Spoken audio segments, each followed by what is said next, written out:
Hi, this is Frank Strocio with another episode of Stories Best Told in the Dark. Tonight I want to talk about a story that was in chapter 19 of my book. It was called Driving While Sleeping. And this was circa 2004, I guess, around that area. At that time I was working in Waltham, Massachusetts, and living in Woonsocket, Rhode Island. So I had an hour drive under normal conditions. This particular day that this incident happened, there was a lot of traffic on the road.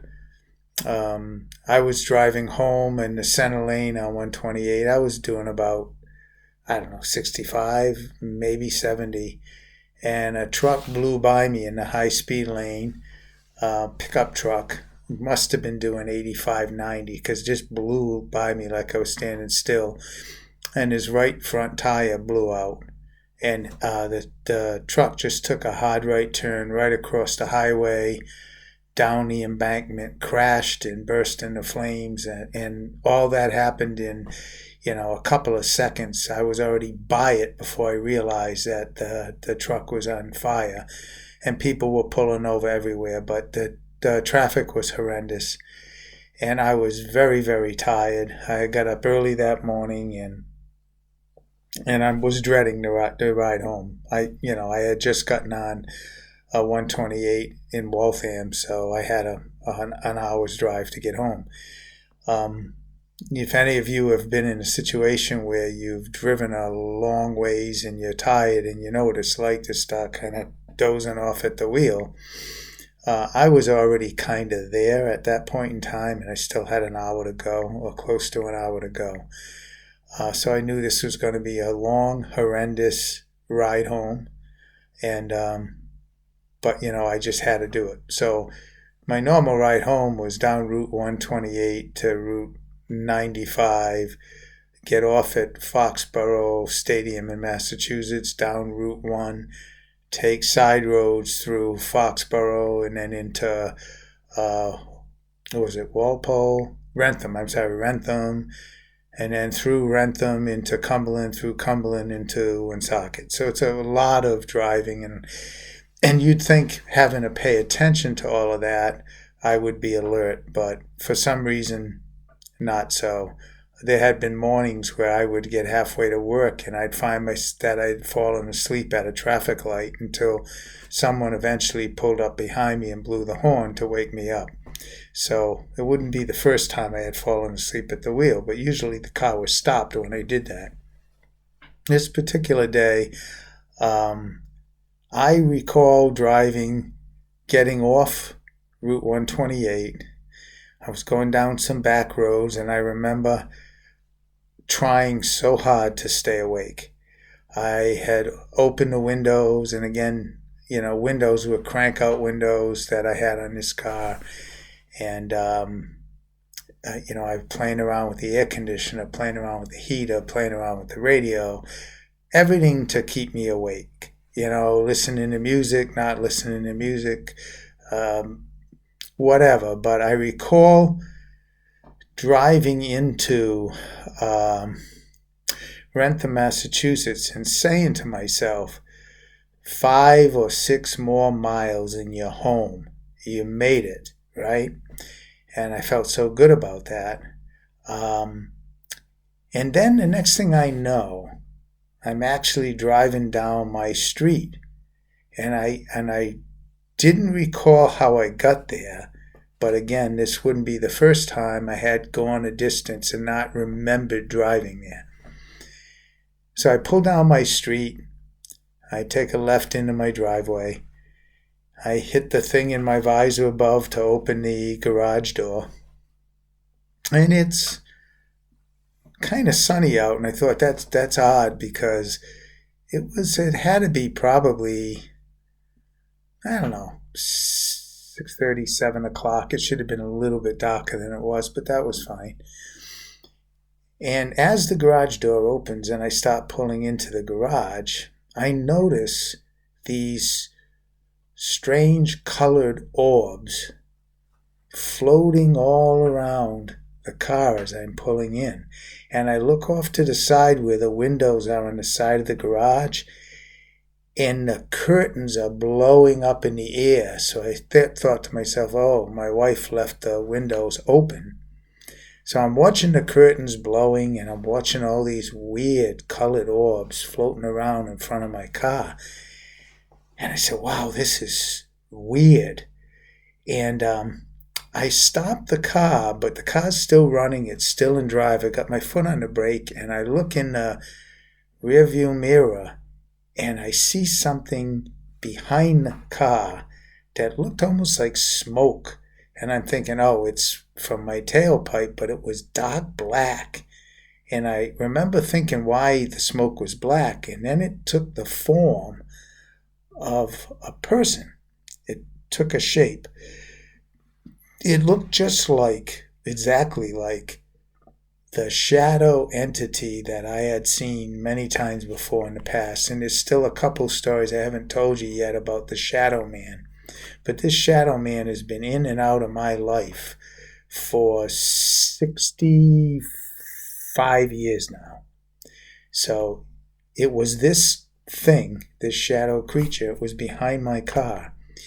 It opens its eyes and looks at me, and the eyes were like red balls of fire.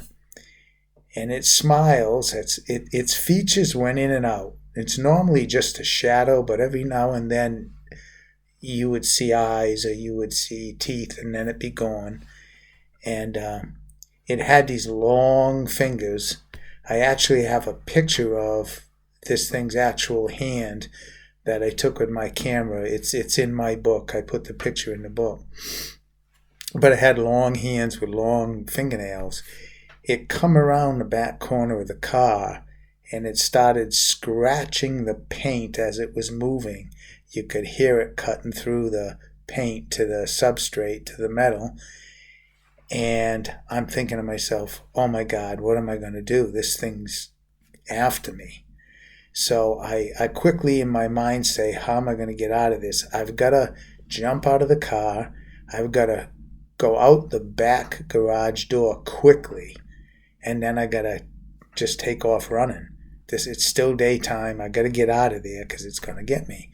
The garage door starts to close on its own, and it's starting to get dark in there, and this thing is starting to get more lively as there's less sunlight, I guess, as it's getting darker.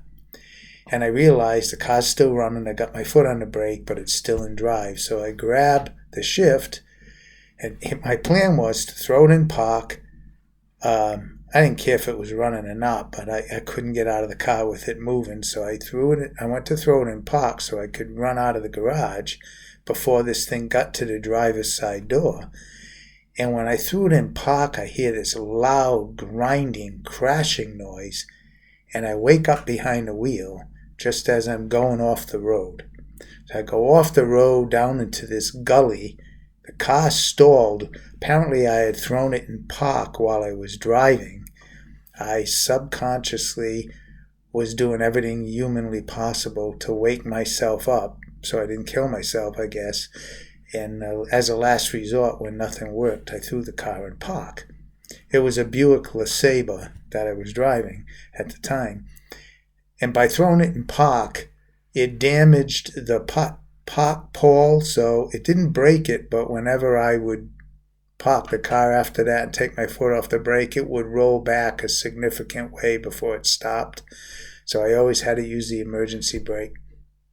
But anyway, it went off the road, the car stalled, and here I am sitting in a gully on the side of the road, car not running, and I'm wondering, am I dreaming? Am I awake? What the heck's going on? I look up and I catch out the passenger window in the sky, hovering right above the trees, a saucer-shaped metallic object, and it was big, and it was just spinning like a top above the trees.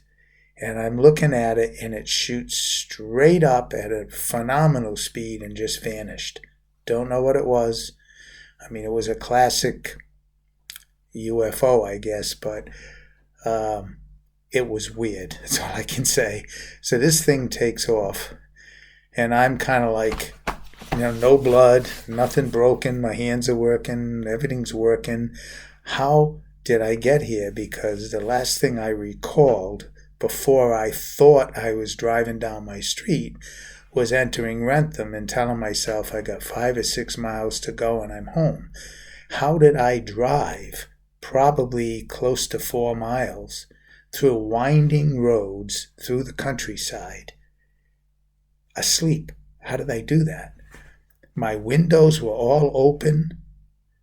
My heater was on full blast. My radio was on full blast and the speakers were cracked. They were buzzing like crazy.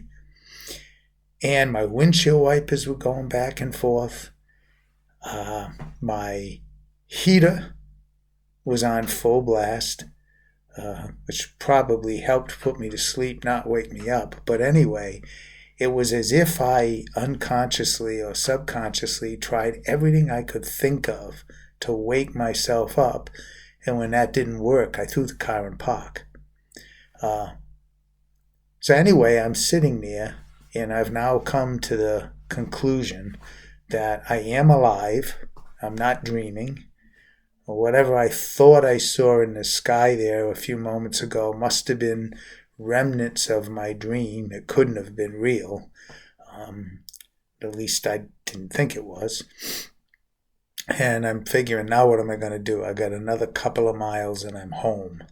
I'm in the home stretch. I wonder if my car will start, if my car will drive. So I turn the key, it starts right up. I put it in reverse. I back up, I put it in drive, up the hill, back onto the road, and away I go. There wasn't a scratch on the car, not a dent on the car. Everything worked fine. I got home, and I was actually home on time, so I must have been driving at a fairly good clip while I was sleeping, negotiating turns and doing things that I wasn't even aware I was doing. But it was interesting that the dream I had, anyone who knows anything about dreams, usually when you're in the dream state, you're in what they call REM state.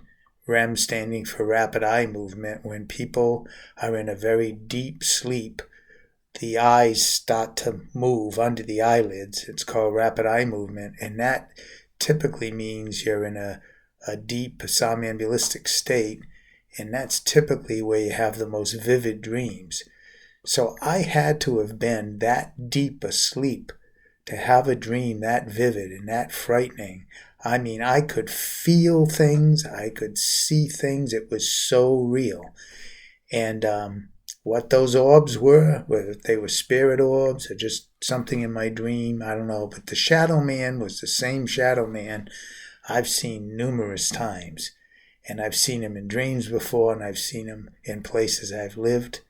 And it was really creepy. So that's what happened that night. The rest of the night I felt out of place. The rest of the next day I felt weird. And I kept kind of scanning the skies to see if this disc thing was around anywhere, and I didn't see it. So I don't know if that was real or if that was imagined or part of my dream. But I've always wondered, how does someone drive that far, totally and completely unconscious, and yet navigate a car? Was there actually something following me, guiding me, protecting me? Was that a UFO actually some kind of entity that was controlling my motions while I was unconscious? Something drove that car. To this day, I guess I'll never know. But that's my story for tonight. And like all my stories, it is what it is. It ends when it ends.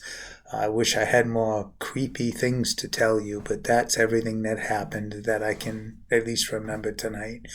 It's in the book. There's probably a couple more details in there I left out. My next episode, I'm going to talk about the Shadow Man again. I first saw the Shadow Man when I was, I believe, 2. I think I was 2 years old. I was still in my crib when it happened. And that was the beginning of my sojourn into the paranormal. I'm 2 years old. So I'll talk about that next. So until then, have a good night. And I think the last time I told you I had COVID and I had pneumonia and everything else. I'm a new man. All the medication and the pills I've been taking for 3-4 weeks finally did the trick. So I'm back among the living. So I should be back in another 3 or 4 days with another story. Okay. Thank you, everyone. And remember, if you need to get a hold of me, send me an email to storiesbesttoldinthedark@gmail.com. If you like it, click the thumbs up, subscribe button. I'm also on Podbean. I do podcast on Podbean as well, if anyone's interested. Okay, talk to you soon. Bye.